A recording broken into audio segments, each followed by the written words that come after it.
All right, this is just a quick overview of the actual installation. I did mean to do a video, but I just didn't have the time last night, so obviously this isn't going to be very detailed, but I'm just going to talk about what I did. So that's the Denali DialDim intelligent circuit controller. So you can actually control two sets of lights. I only have one set of lights on my bike right now. But one thing that I must mention, in order to make this all work, in addition to the controller and the S4s, you need to get the Tenere 700 specific wiring loom, which will help you tie into the existing outputs or the signal connections.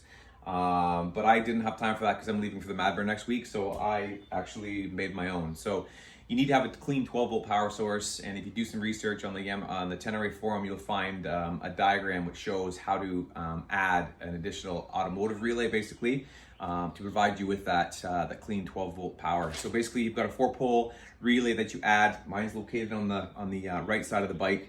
Pole 85 and 30 have 12 volts piggybacked over to each other, and then you've got 87 is the blue Denali trigger wire. And then 86 on the relay is your high beam wire. So the high beam wire, if you basically lift your tank and come back on this side of the bike, you'll see, I'm gonna call it a 12 pin, I don't know. There's basically a white 12 pin plug that's there.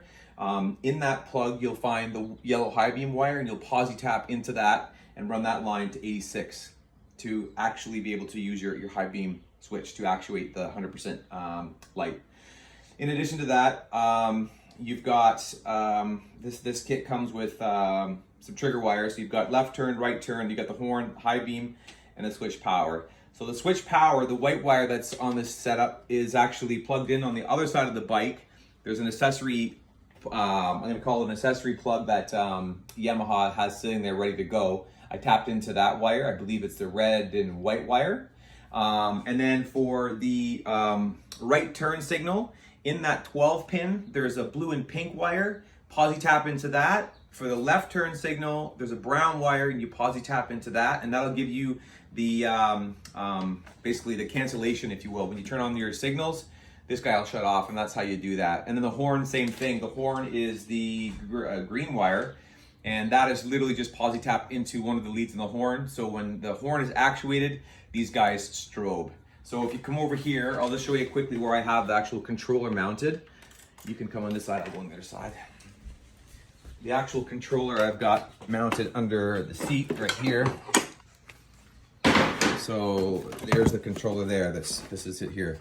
This is basically the brains of it all. This is just the power hub. So you've got this guy here. You've got your left and right, and I even have another set, as I said, for another set of lights. So I know this is long-winded, but if there's any questions, just ask away, and I'll be able to answer any questions if you guys need.